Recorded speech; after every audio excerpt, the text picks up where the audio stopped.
Blog Talk Radio. Franchise pros, Stan the Man, Paul Segreto, Badlands, baby. Franchising today, sustainable growth, the sensible franchising. Franchise today, sustainable growth, the sensible franchising. Franchise today, franchising today, franchising today, yeah. Hello, everyone in the franchise world. My name is Paul Segreto, and pros. This is Franchise Today. Oh, gotta love technology, Stan. We gotta love it. I love the way it played over itself a second time, but that's our shortened version as we're still playing around with our opening theme. How are you today, Stan? All right, Stan, you got to get the mute off. I said, Paul, it was laugh out loud funny. Badlands didn't want to go. Yeah, indeed.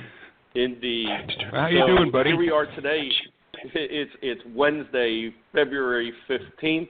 Everyone from franchising, including myself, is coming off the IFA with cold, flu, and all other kinds of symptoms. So it is a good day moving forward. Stan, how are you in hot Atlanta?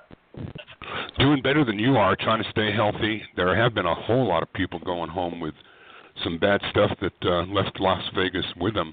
Happy to say I'm steering clear and hopefully will remain that way. But, yeah, it was a great convention, biggest one I can ever remember, Paul. Yeah, it was a big one, and it was great.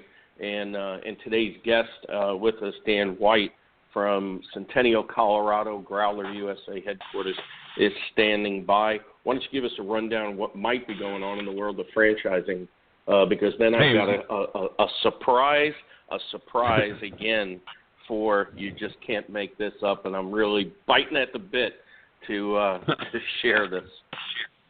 So if the IFA wasn't big enough, this week, Paul, is International Franchising Week in London, where 40 of the world's national franchise associations from the world over will all come together at the front half of this week. And then as we roll into the back end of the week, the British Franchise Association's International Symposium on Franchising rounds the week out on Thursday and Friday. Aziz Hashim, immediate past chair of the IFA, along with Josh Marin from the International Affairs Group at the IFA, will join Rich Greenstein from DLA Piper, Carl Whistler from Great Plant Moody in the UK, and somebody who's the head of CKE. No, not who you think. Not Andy Puzder. But Ned Lyerly will be part of that delegation going over to the UK representing U.S. franchising as well, along with a whole host of U.S. brands, including our good friends at the Dwyer Group and Wayback Burgers, amongst others that will be exhibiting and looking for new franchisees in the UK. Closer to home, and speaking of CKE and Andy Puzder, if you didn't see yesterday's IFA Insider, go back and click on the live link in the Insider and join the thousands of business groups and individuals that have been showing their support for Andy Puzder as Labor Secretary. There's a pre-drafted letter, so many times we ask for Franchise Today listeners to participate and help IFA in their grassroots efforts to help members of Congress know where we stand on certain things that are important to franchising. IFA is looking to help back Andy Puzder for that Secretary of Labor position, and by simply templating a letter, putting your zip code for your home address and your name, the letter is already there, and it'll go to your members of Congress or senators on your behalf in the name of IFA's efforts. So please help us put a friendly face into the Trump cabinet, who understands the perils of NLRB and joint employer and all the other things that could be existential threats to franchising. On a sad note, Paul, Little Caesars founder Mike Ilitch passed away this past week at 87 years old. a longtime IFA member and business icon, not just known to us in franchising, but he was also the owner of the Major League Baseball Detroit Tigers and NHL's Detroit Red Wings. Our heartfelt sympathies go out to the entire Illich family on their loss.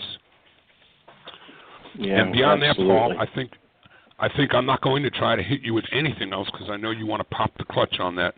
You just can't make it up piece that you want to share with us. Yeah, and as we know, from time to time and as opportunities present themselves, we do that feature here on Franchise Today. And, of course, we lovingly refer to that as You Just Can't Make This Up. Basically, it has to do with something outlandishly funny or at times alarming, sometimes a combination of the two, that has occurred within the world of franchising. And a while back we did, I think it was the last time we did it, Stan, we brought to everyone's attention KFC's new suntan lotion that smelled like fried chicken. Well, Stan, we have another one today. And this was in yesterday's USA Today with the title, Why Should Kids Get All the Toys? So just in time for Valentine's Day, Burger King in Israel offered something very special for customers 18 years and over. A curated meal box that came with, get this, Stan, an adult toy. That's right. After 6 p.m. on February 14th, the Whopper chain sold a Valentine's Day adult meal, which included 2 Whoppers, 2 packs of French fries, 2 beers, and a romantic adult toy. According to Adweek, the box contained either a satin mask blindfold, a feather duster, or a scalp massager. This was certainly a lot different, Stan, than Waffle House, who also steamed things up with a unique candlelit dinner for couples, but instead of sex toys, they served up heart-shaped waffles, Sprite and champagne flutes, and even featured roving violinists at several locations to bring on the fast food romance. Stan, you're right. You just can't make this up. I can't figure out which one in my mind's eye creates a meaner picture either, Paul. Yeah, I think enough said, and let's move on. Dan White, the CEO and founder of Growler USA, was quoted as saying, our commitment to the independent brewers goes beyond just serving great beer and is articulated in our true to the brew philosophy that ensures each beverage is conditioned, held, and dispensed as fresh and spirited as it was intended. Dan, welcome to Franchise Today. Stan, Paul, thank you, gentlemen, for having me on. It's my pleasure to be here, my honor. Look forward to having a great conversation with you guys. Well, we look forward to it as well. And talking about great, I think we have to put that into context when we look at the great movement of Growler USA since popping up on the scene not all that long ago. But before we get to that, I'd like to talk a little bit about, Dan White, the man, Dan White, the individual that had been in franchising before, and then, of course, seeing an opportunity present itself and where you are today with Growler USA. Well, thanks, Paul. Dan White, the man, is kind of a simple guy. Work hard at what I do. I love the gift of vision. I don't know if it's always a blessing or a curse. Growler USA is my 5th chain of stores that I've been founded, 3 of which were franchise organizations. My experience in franchising, especially with my first franchise organization, which was Rapid Refill, Inc., was an amazing experience. I think you know that we grew from 1 to 100 stores in less than a year. It was kind of strap on your seatbelt time. Well, it's happening again. And for me, I enjoy the ride. I get up every morning with new enthusiasm and excitement about tackling what I see as 3 elements of what we do: franchising, beer, and food. So it's an exciting time. I think, as you know, as a human being, I split my time between Colorado and Kailua Kona, Hawaii. I'm a little homesick today with the temperatures here in Colorado. I'm ready to go back to Kona. But I'm also very dedicated and do a great deal of traveling and visiting with the franchisees. So for a guy who, in most cases, when we talk to franchise professionals, we don't have the privilege of necessarily speaking with founders of concepts that have had success not just once, but multiple times in their life.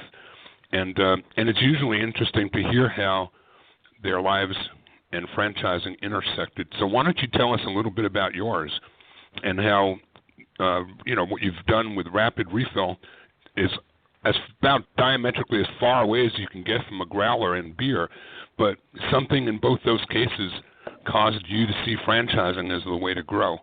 So help us understand about you and franchising and how that happened. Early on in my career, I was involved in a piece of technology, and that technology grew into FranConnect. So I was exposed to the franchise community, saw what it did for companies that wanted to grow, but more importantly, saw what it did for the entrepreneur, the person that may not be able to just take a whiteboard and come up with an idea and say, okay, I'm going to put all my chips on the table and go with it. For me, I've been a serial entrepreneur all my life.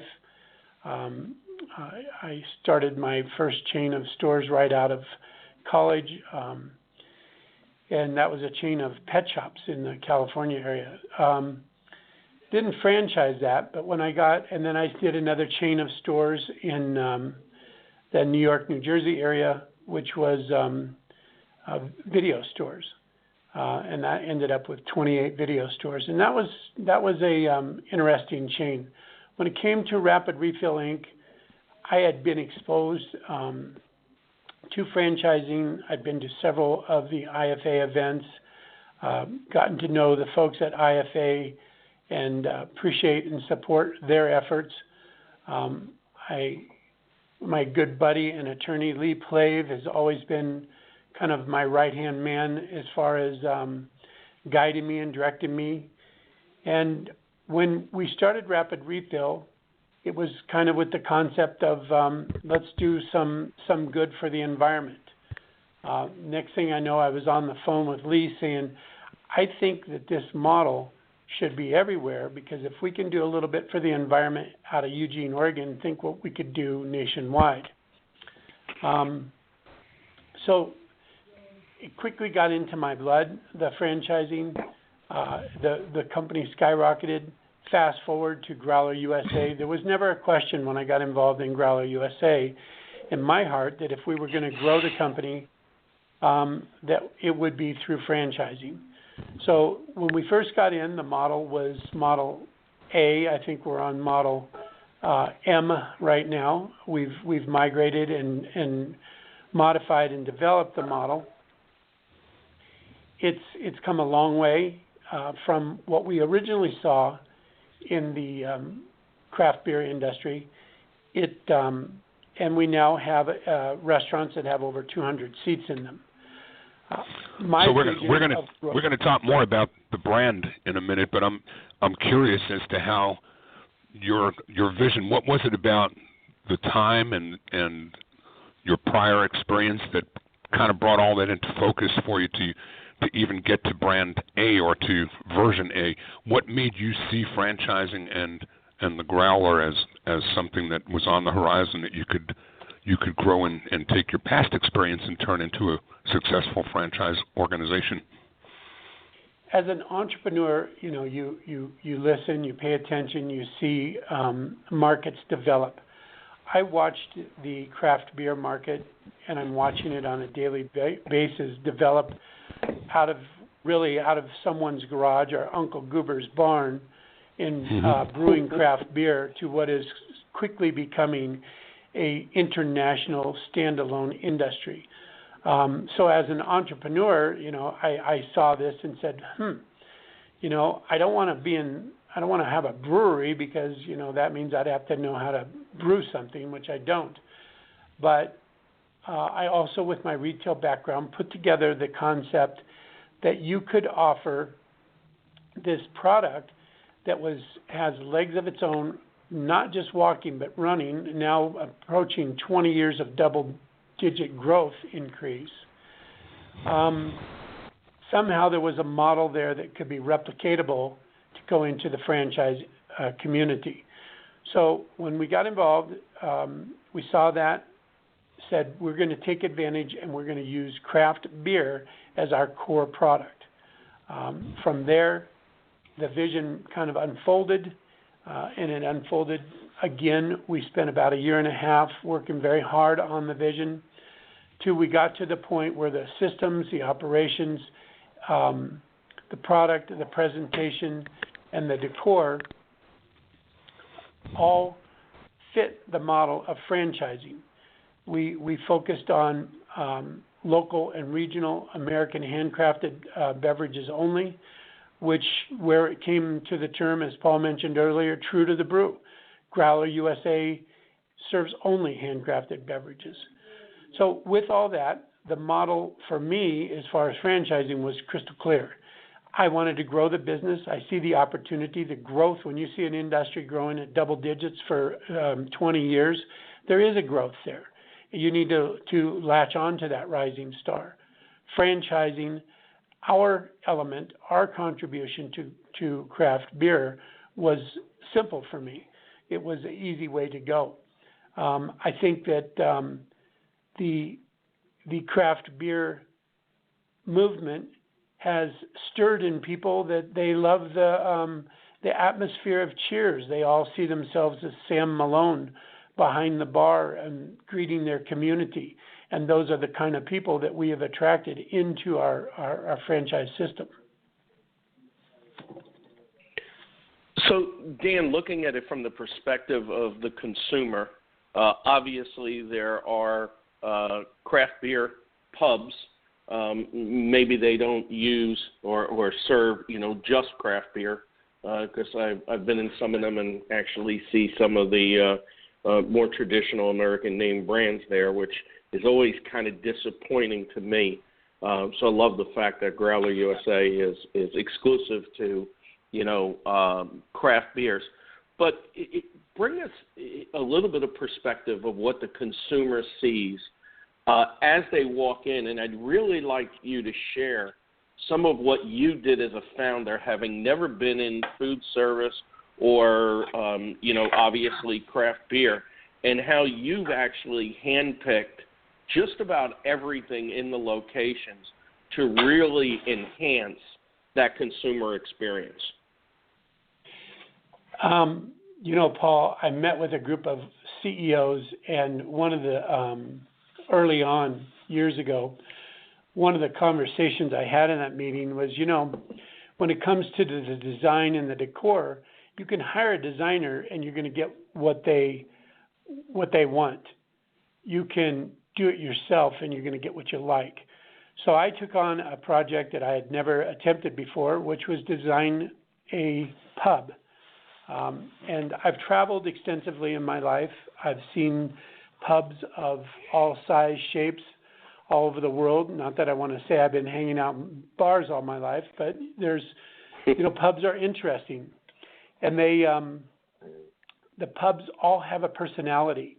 And so the challenge for me was, how can I take that pub personality and replicate it? The pub, the true definition of pub is a public gathering place. And as you look at the history of pubs throughout the world, and we redefined a American microbrew pub, pubs were used for political meetings. They were used for, the doctor was often found close to the pub and for medical attention. There were legal events there. I even read one account of where there was a person was found guilty and hung out behind the pub. So, they have colorful history. So how do you take all that and you roll it up into one?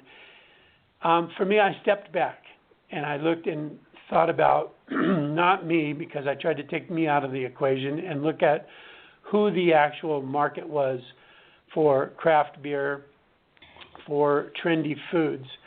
And as we look at that consumer profile, I see an environment that is very much about beer. So if I can just walk you through a little vision here. When you open the front door of Growler USA, you can't help but first notice a beautiful bar, which the bar top is, and I think you guys understand my passion for the environment and recycling.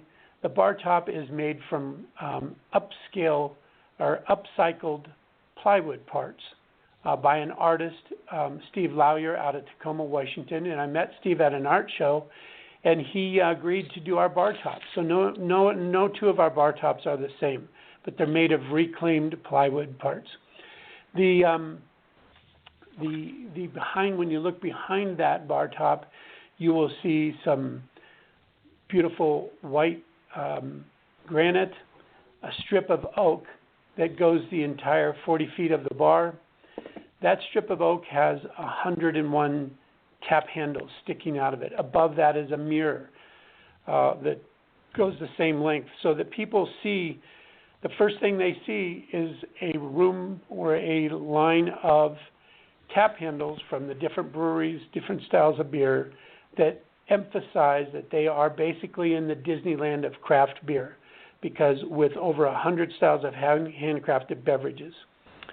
We have open seating. The tables are also an incredible find. They are made of 100% bamboo, which is now the most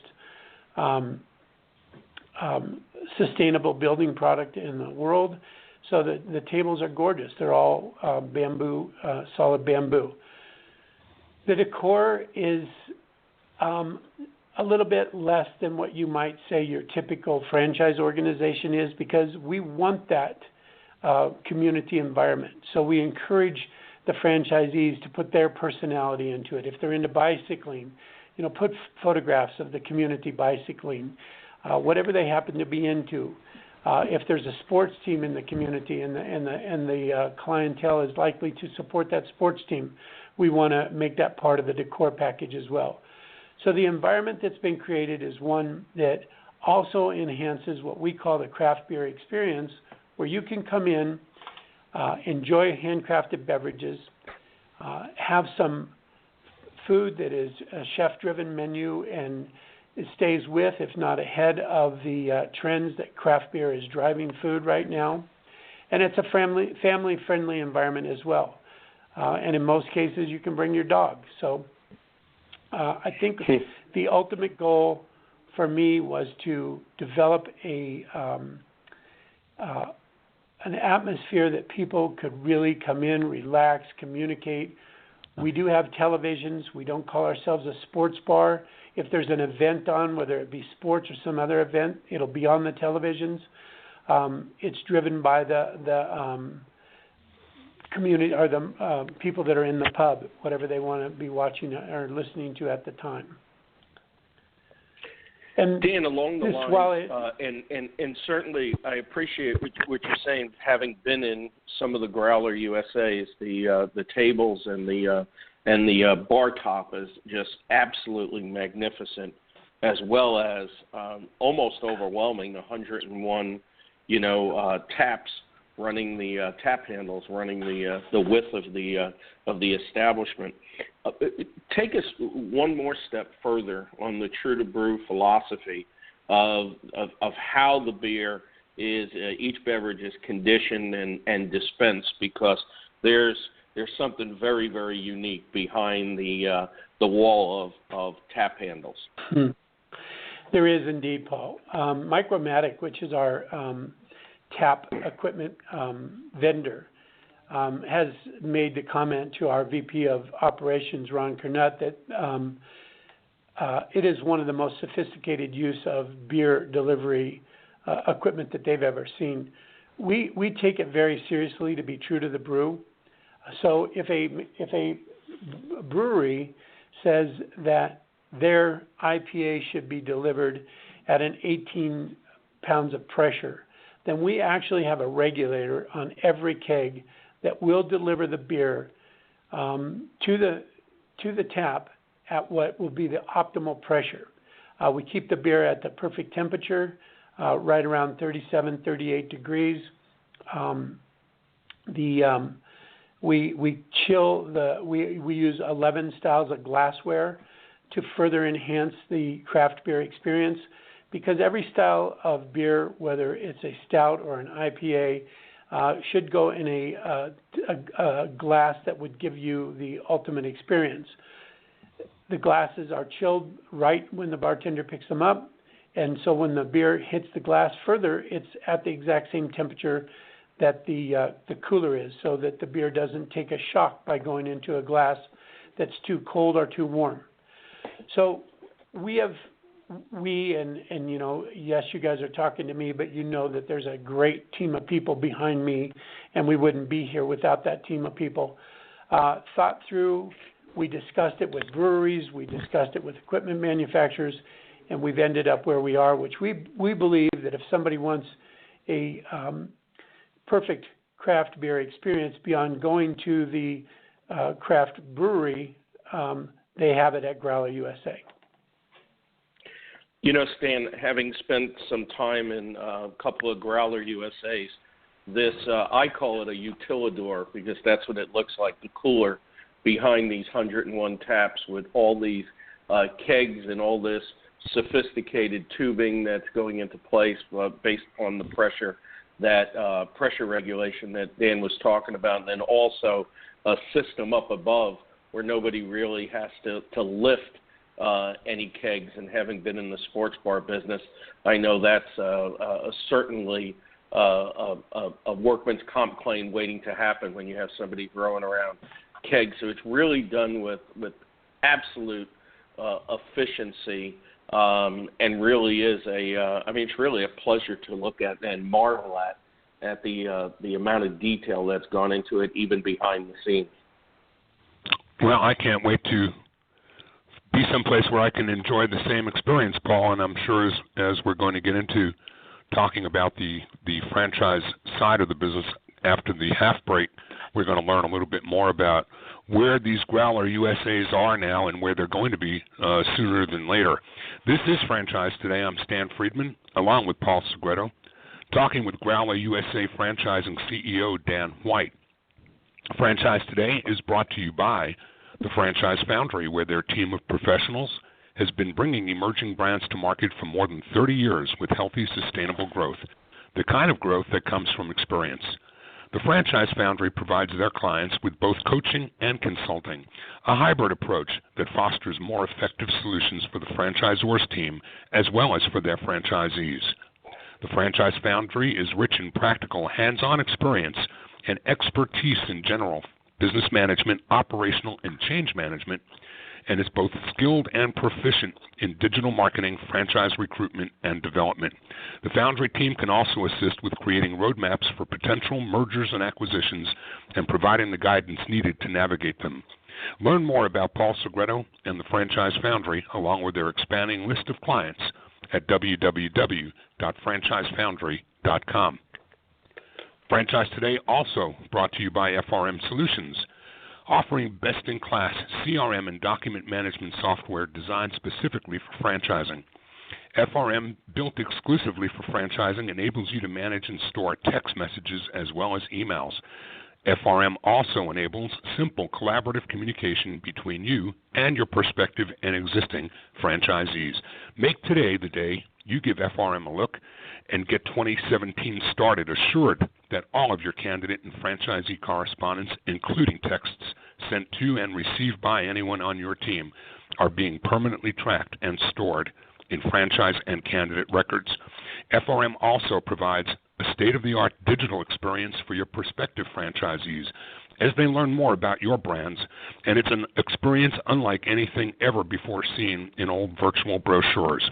No long-term contracts, no excuses, just solutions. FRM, find them on the web at frmsolutions.com. So, we got to hear an awful lot of anecdotal and even Paul's personal experience about what it's like to to experience being at the Growler USA. Let's talk a little bit more about who it is that is successful in franchising. As a Growler franchisee, are you coming with past documented restaurant experience, or are your opportunities perhaps available too for someone starting up that has limited or no prior restaurant experience? I think we're collecting, a bit of both. It would lean towards the maybe the professional person that's just looking to take retirement and move on to do something of their own, that has never been in business for themselves. So our systems are fairly simple to use. Our training is sophisticated and detailed. So it's designed for the person that has maybe never even had a paper route, and all of a sudden they want to be a pub operator. It is also set up terrifically for a semi-absentee owner or a multi-unit operator. Our first franchise opening was in Charlotte, North Carolina, and that franchisee, Matt Coben, is in process of building out his second location. So in Gastonia, North Carolina. So it's a bit over the map. We do encourage people to attend every second of the training because there's a lot to the kitchen. I struggle back in the kitchen myself because it's right when you think you've got it, 25 orders show up at the same time, and it's a scramble. And I have in the past had trouble boiling water that quickly. So it's an interesting dynamic. Restaurants are demanding, but at the same time, the team of people here at Growler USA have put together systems and operations that lend themselves to having a complex but simple to operate pub. What we do here and what my personal commitment is to each and every franchisee to make sure that they have the tools they need to be successful, whether it's how to flip a hamburger or how to take care of their accounting. So when we bring people on board, I mean, they're from all walks of life. We've got a guy in Honolulu that was the manager of Coca-Cola distribution over there. We have a fella down in Arizona who is an ESPN videographer. He sent me a picture a couple years ago videoing the Seahawks Super Bowl game. So we have people from all over, and we encourage that because we do believe that our system, the market itself, the business opportunity lends itself to anyone who is open to learning and able to, just through their own personality and their desire to be a part of their community, be successful with the Growler USA. You know, Dan, I chuckled when you said about how the kitchen can get a little bit precarious at times when 25 orders comes in, because I remember, as I said earlier, having been in the sports bar business, I walked in one Sunday afternoon knowing at the time that there was a big game between the Patriots and the Colts, Brady versus Manning at the time, that was going to be only on the NFL Network, and at that time, not many people subscribed to it in their homes. So knowing we would be a little busy that day, I put on a couple of extra people. And when I walked in about 45 minutes before game time, it was wall-to-wall people, and I often say I thank God the fire marshal didn't come around that day. And when I went into the kitchen, my cook was there, and we had the screen up that showed 6 orders, but there was also 25 more screens of 6 orders behind them, and here he was flipping one burger at a time, and I literally threw him out of the kitchen, and I learned how to cook over the next 2.5 hours, and I'll tell you, that was an experience, so I definitely had a chuckle and share that. I am just so happy I did not have to clean up the kitchen after my 2.5 hours as chief cook and bottle washer. So anyway, I had to add that because it was a funny experience. But all walks of life. I mean, I think it's great, seeing people enter into the food business, into the restaurant and pub business, utilizing their own, personal experiences, and certainly that couldn't occur without very detailed operational systems in place. How many people, though, aren't aware of what a growler even is, Dan? I mean, we hear, craft beer. A lot of people don't know about growler, and I imagine where growlers came about, I imagine there's got to be some states that kind of frown upon, growlers being filled. If you can kind of give us that type of perspective and how that works into franchising, where franchising is something that gets replicated across state lines from coast to coast and border to border. Well, you're right, Paul. The term growler is somewhat resurfacing. As we know that historically, in the late 1800s, there were hundreds of pubs all over the country, all over the United States, and they all actually brewed their own ale or beer right there. So the term growler actually came from, a growler back then was a bucket, a small bucket, and to fill that bucket was often a dime. If you only had a nickel, the bucket only got filled halfway, so the consumer would be growling at the bartender to try to get him to fill it to the top. So didn't know that. Fast forward a little bit, we have a little bit nicer growlers today. We have growlers that are stainless steel, made of glass, but a growler is basically a container anywhere from 32 to 128 ounces. And it can be any type of container. I've seen some pretty interesting ones that brought a chuckle to me.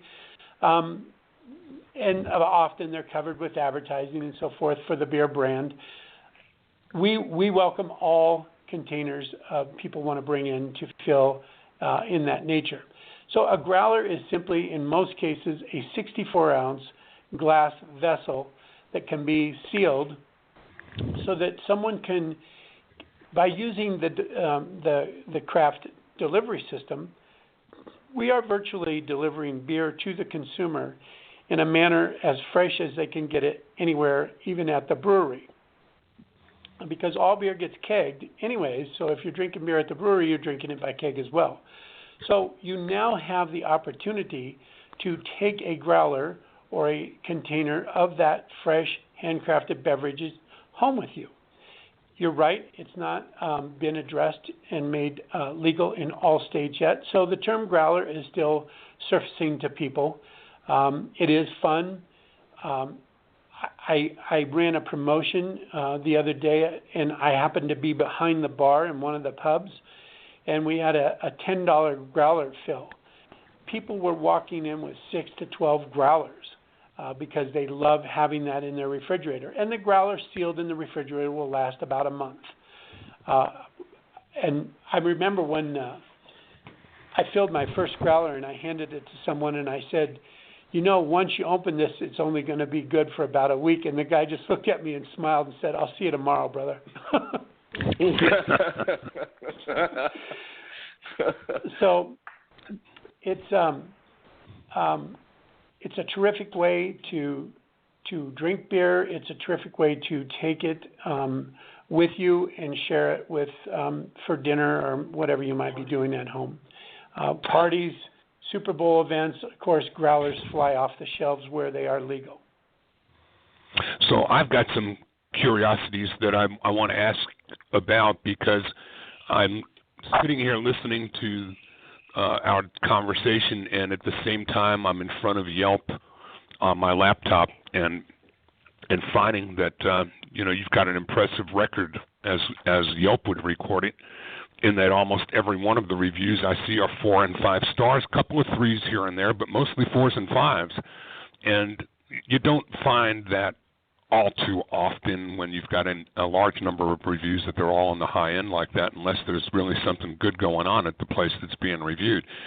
With locations spread from the East Coast all the way to Hawaii, with a combination of experienced and lesser experienced operators, you must have some incredible training and operational support mechanisms in place to keep that consistency of experience going. Tell us a little bit about what a franchise prospect coming into your family is going to expect and learn as they go through their initial training. Well, first thing they're going to learn is, of course, how to set up a business. We walk them through that, how to set up bookkeeping. We have a terrific relationship with one of the IFA partners into it to set up bookkeeping for people on the other end, on their side. They're going to learn about the front of the house, which we call the welcoming, the actual restaurant part of the house, or where the consumer will be, how to pick, how to train employees. They'll learn about the back of the house, how to order foods, how to store foods. We put together our menus so that the ingredients are cross-used so that we get the maximum use out of any particular ingredient. I mean, right now, if we just took a chicken breast and talked for 2 minutes, the three of us could probably come up with 40 recipes you could use a chicken breast for. And there's those kind of things that make the pub run smoother. In the world of beer, there is a training called Cicerone training. It's quite like training as a sommelier with wine. So beer training, the Cicerone training, has 3 levels. It's not an easy set of training. The person takes it online. We require all employees who wear a Growler USA shirt to have at least level 1 Cicerone training. So when they come in, the consumer comes in and they say, well, geez, this is my first time. I want a beer that tastes like the ones that the Budweisers or the Clydesdales deliver. The employee will have knowledge of the flavors, the taste, the styles of the beers. We also encourage, once they're in operation, to have terrific relationships with the microbreweries, because the microbreweries and Growler USA share that customer. When we deliver their beer, that's our mutual customer. We want to deliver it, by the way. They want to see it delivered. We invite the microbreweries in at least once a week to do what we call a tap takeover, which is not only educating our staff, but the consumer. We feature 2 or 3 beers during a tap takeover, and the brewery will send out a representative to describe how those beers were made, what their brewing style is, sometimes equipment, and what's on the horizon for that brewery for the future. So the education for Growler USA is ongoing because this is a very dynamic industry. You don't have 20 years of double-digit growth increase, and now almost 6,000 microbreweries will be open by the end of next year with over 100,000 styles of handcrafted beverages, and not be a dynamic industry that you have to stay up on and you have to stay aware of. We encourage that. We train to that. The food process is the same because you have the quote term foodies. And I don't know, for myself, I think I've always been a foodie. I'll eat anything. But I think the reality is the true foodie knows what they like and what they want. And we follow that trends. While we have standard American fare with the amazing all-American hamburgers, chicken wings. We also do a sushi ahi dish. So we're trying to make the experience in the pub great for all who come in. So the franchisees get exposure to that. Their training is on very sophisticated, very detailed levels.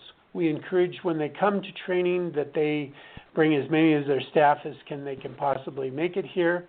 We also open up our training to any training session to all franchisees in the future if they have personnel changes or so forth and there's a spot open in any of the trainings, they're welcome to be there. To preface our training classes, we've recently started a 2-day kind of a get-to-know Growler USA orientation. The orientation is quite detailed. By the time they get done with that, they understand what's in front of them, how the system works, who they should talk to here on any given subject, there is someone here at Growler USA that a franchisee can reach out to and get answers to any questions they might have, whether they're food, beer, or accounting questions. Wow, I'm sitting here just I'm impressed as can be at the number one, the passion that you exhibit for the experience that you're providing for your customers. You hit me right between the ears with chicken wings. You don't know it, but I'm the chairman of the National Buffalo Wing Hall of Flame, and you probably didn't even know such a thing existed, but it does. I read about 59-cent wings at your grand opening in Tallahassee yesterday, which to me is an incredible feat in the prime of season. To be selling wings at 59 cents a piece is it's quite a loss leader, I would guess. But I'm sure that once people come in and experience the product, they're coming back, even if it was $1 a wing. I'm curious about distribution a little bit too, in terms of your broad expanse of coverage from Hawaii all the way to the east coast of the U.S. Is distribution a problem, and how much of the groceries that are delivered to your franchisees are coming off of a single truck versus a multitude of suppliers? So, Stan, I appreciate you bringing up the grand opening in Tallahassee. Over the next few weeks, we'll also be enjoying grand openings in Tulsa, Oklahoma, Rogers, which is right near Bentonville, Arkansas, and Omaha, Nebraska. In fact, I'll be at the Omaha, Nebraska grand opening. So if any of our viewers would like to come meet and chat with me about franchising or about business in general, I will be in Omaha, and that will be announced on our website. Beer distribution goes by some both state and federal laws. Some of the laws go back to Prohibition. We still do have blue laws on the books in the United States that pertain to alcohol. The craft beer industry seems to be breaking down some of the barriers. I recently met with the founder of Oscar Blues, and he is telling me now that he has distribution in all 50 states. Kona Brewing out of Kailua Kona, Hawaii, my favorite place, by the way, has now got distribution in all 50 states. Both of those guys have now reached out with a company called Craft Can Travel and are selling craft beer by can internationally. It can't be shipped by keg yet internationally. We're hoping that happens in the future because of some possibilities and doors that will open. Food we have a terrific relationship with U.S. Foods. We have a list of items there. We also encourage the franchisees, if there are local fruits and vegetables or even meats that can be through an approved vendor, we would encourage that as well, as long as that's been approved by us. So we try to keep it fresh. We try to keep it moving. One of the things we do on our menu, we do not have a static menu. The menu is driven by the market. As you know, if you've ever been to Hawaii, rice is a staple. There's a rice cooker in Hawaii that goes all night. Practically every dish goes out with rice on it. Opening up in Omaha, Nebraska, is the home of the Reuben sandwich. So our chef team here, our culinary team, came up with the Breuben, which is our version of the Reuben sandwich. And it's the Growler USA signature Breuben sandwich. And I got to tell you guys, it's delicious. And they did a terrific job on it. I'm not going to tell you about it, but I'm going to tell you when you're in Growler USA, give it a try because it's something you're going to remember. So distribution is opening up. In the future, we hope to be able to do nationwide marketing programs with a specific brewery, maybe somebody like Oscar Blues, where we feature their beers in all of our pubs simultaneously. Wow, that would really be a tremendous achievement, and definitely an advancement in the industry. Hey Dan, let's as we come down the stretch now towards the end of the show, and as I said earlier, this would be a quick conversation of probably 50 or so minutes, and it's amazing how fast it goes by. let's get back a second on the franchise side. Because I know there's been some changes to the franchise model, and especially with respect to real estate in some of the markets. Tell us a little bit about, the site selection process and how real estate costs have affected some of the franchise development efforts. Yeah, as all franchisors are experiencing right now, commercial real estate seems to be at an all-time high, but along with that is also the demand for franchises. So we're balancing that out. We brought on board a real estate professional, Brendan Charles, and Brendan has opened up several hundred locations for multiple brands. And while he visits the sites, he looks at them. We have several different real estate companies that bring us site locations when we've landed a franchisee in a certain area. We're quite selective about it because we want to have the right location for that franchisee that maximizes their exposure and opportunity. Growler USA is a bit of a destination location, so we don't necessarily also always have to be on the corner of First and Main. And we're finding that when we have locations that have good parking, reasonable access, to your point earlier, most of our grand openings require crowd control. So people do find us wherever we are. It is a challenge. Commercial real estate right now is a challenge. Construction is a challenge. I mean, here in the Denver area, I look out the window and nearly every day there's a new building that just hits the horizon. And as I travel across the United States, I see growth and development in almost every community. It's exciting. It's great for the economy in general. It's putting a lot of people to work. And I think acknowledging about, what's to take place here in the White House, we do need someone that understands the fact that how many people franchising does employ across this country. It's a kind of a package deal. It's difficult, but I will tell you that we won't jump at something. I have a franchisee that I thought was just going to wring my neck because he first location, I told him no, absolutely no. The second location, I said I wouldn't do it. On the third location, he called my partner, Dave Shaw, the president of the company, and asked him if he would go look at the location. So it's difficult.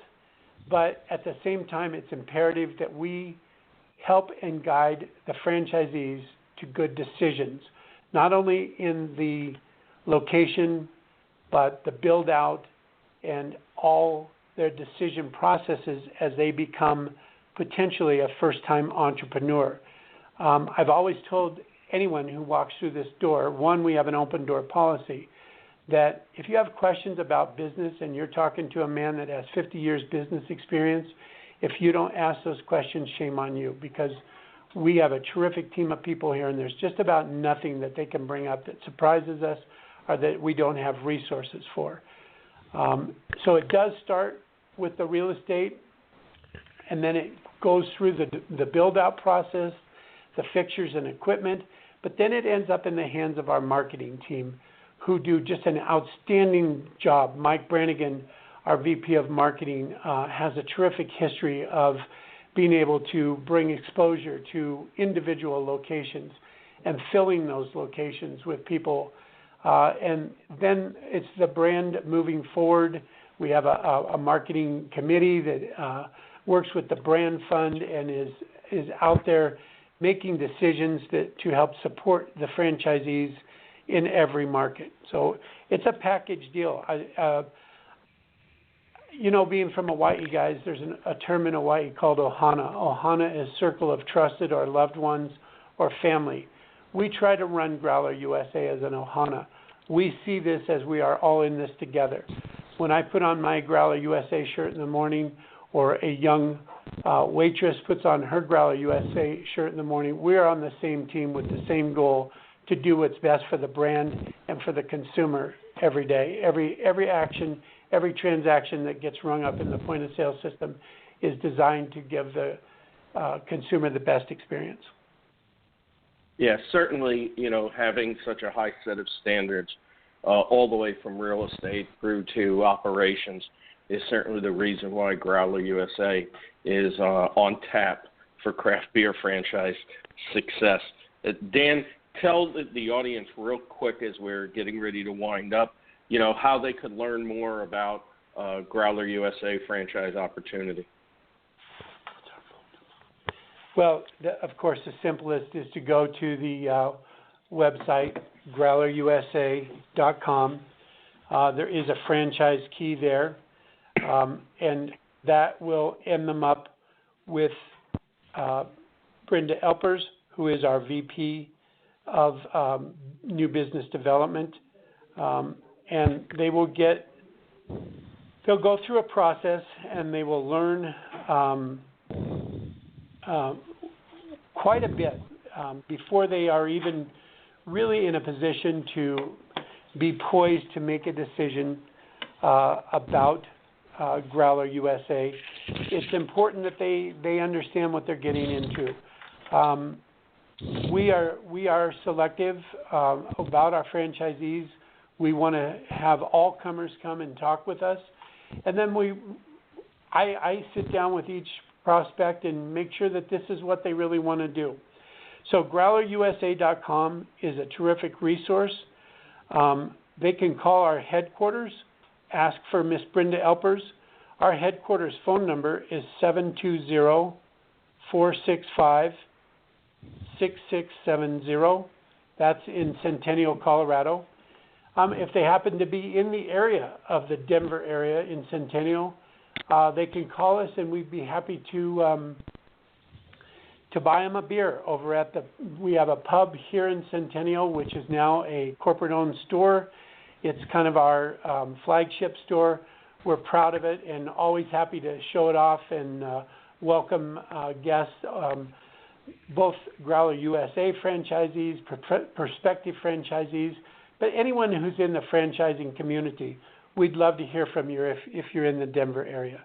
So growlerusa.com, give us a call at that 720-465-6670 number, and there will be somebody available to walk you through, talk with you, and help you find the same passion for Growler USA and understand franchising, because we want you to understand what you're getting into as you get into it.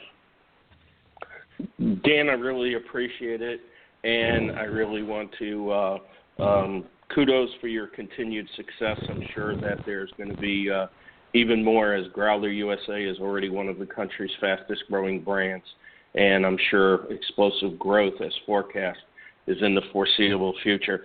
Thanks again for being our guest today.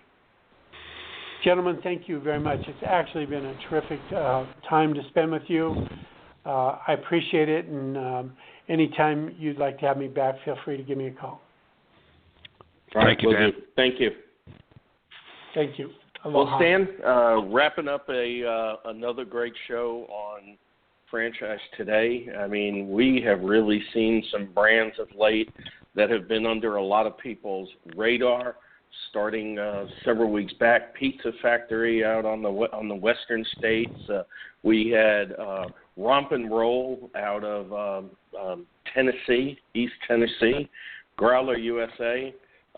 It's really been a great run, Stan. Thank you. Hey, it's always fun, Paul, to just continue to learn more and more about those in our world whose stories have, as you've said, flown under radar and bring them into the light of day. Great passion from Dan today in learning all about how Growler USA is on the march and operating on both ends and working their way into the middle of the country. Yep, absolutely. Next week we're going to take a little bit of a twist. We have Scott Schubiger of Z Partners, kind of a new private equity firm, working up some new deals that's going to bring us some more emerging brands. So that'll be an interesting show. Until then, my name is Paul Segreto, wishing you the best, the very best, in this great, great thing we call franchising. And franchise today is out. Franchise pros, Stan the Man, Paul Segreto, Badlands, baby. Franchising today. Sustainable growth through sensible franchising. Franchise today. Sustainable growth through sensible franchising. Franchise today. Franchise today.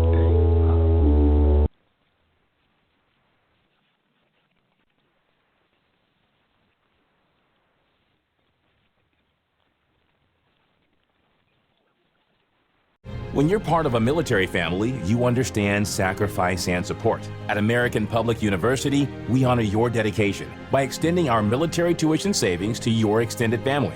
Parents, spouses, legal partners, siblings, and dependents all qualify for APU's preferred military rate of just $250 per credit hour for undergraduate and master's level programs. American Public University. Value for the whole family. Learn more at apu.apus.edu/military.